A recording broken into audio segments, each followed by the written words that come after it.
We are better off together, but we need to have a functional structure.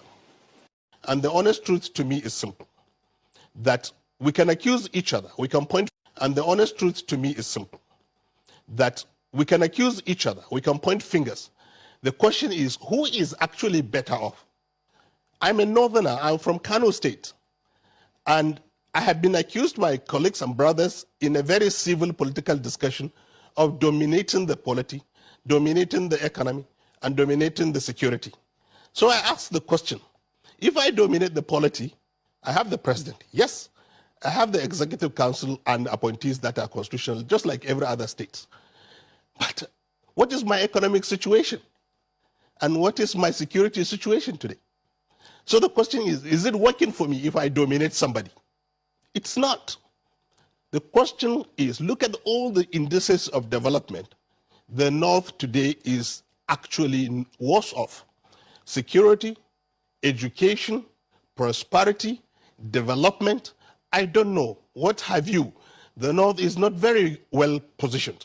In fact, other parts of the country that have been pushed off in opposition space have managed to organize themselves into a survival mode and come up with a credible economic and development model. So I will say to you that, look, I think this country needs to be reviewed, and I think need to be fairly and equitably structured. I've always advocated for what I call development federalism. Development federalism, in my view, is a consensus by the 6 regions and Abuja to create a development template over time and devolve power gradually to the regions and to the states. The truth of the matter is, we all need to go back to our states.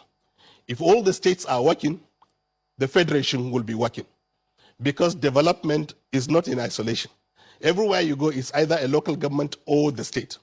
So if you devolve power to the local government and to the states, and then create an economic investment template in the form of development federalism, which basically bring the potential of South-South to be an oil and gas hub in Africa, we will stop importing petroleum products. We will stop importing things that we should be exporting, and we will become net exporters of that product. The Southeast, we all know, are very ingenious people with technology, manufacturing, and trading. Please, let us invest heavily. Let us leverage on our resources to and raise the capital to invest heavily in manufacturing so that we don't import things from India. We don't import things from China. We import and we produce these things we need for agriculture and for our transportation and other industrial machinery in the East. It's doable. I've been to Newi, I've been to the industrial hub of Aba. I have seen what the East can do.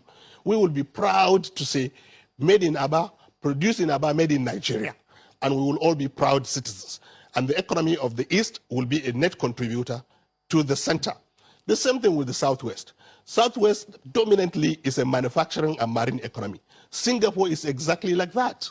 And therefore, if we develop the marine economy, the ports, and the manufacturing base of the Southwest, we will be net exporters of goods and services and service providers in marine.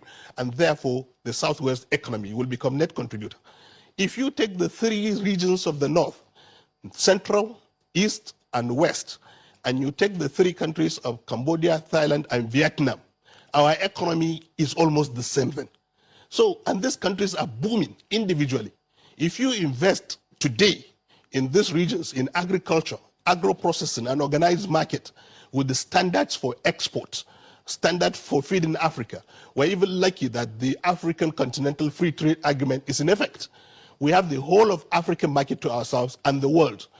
We will be one of the richest regional zones in Nigeria. Therefore, the North will now become net contributor to the center. And Abuja can maintain our sovereignty, can maintain our identity, can maintain our defense, can maintain our currency, and we raise the flag. Now I am saying honestly, the structure of this country is not working. I don't want to be accused even when I am suffering. I want my people to wake up and rise up and feel proud, just like every other Nigerian will feel proud when that sense of ownership is created. We should review. After all, the amalgamation has expired and the constitution is to be reviewed by the National Assembly. So the question is, what is the process? Now there are 3 different dynamics going on. The first one is the National Assembly has set up a very, very credible committee reviewing constitution. The question is, can they change Nigeria to a point where they can change them? Such that the structure can say, we don't want two bodies in the National Assembly. Can they do it? We want to save cost and have only one unicameral body. Can they do it? So can they meet the aspiration of this change?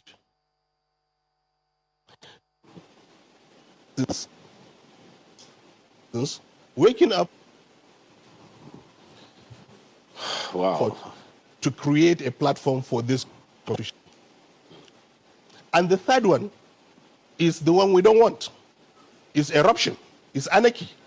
And that is important. And when you mention that DSS is talking about anarchy, I get very worried because we're almost there already, that citizens are advocating for change in an undemocratic way is not where we want to be.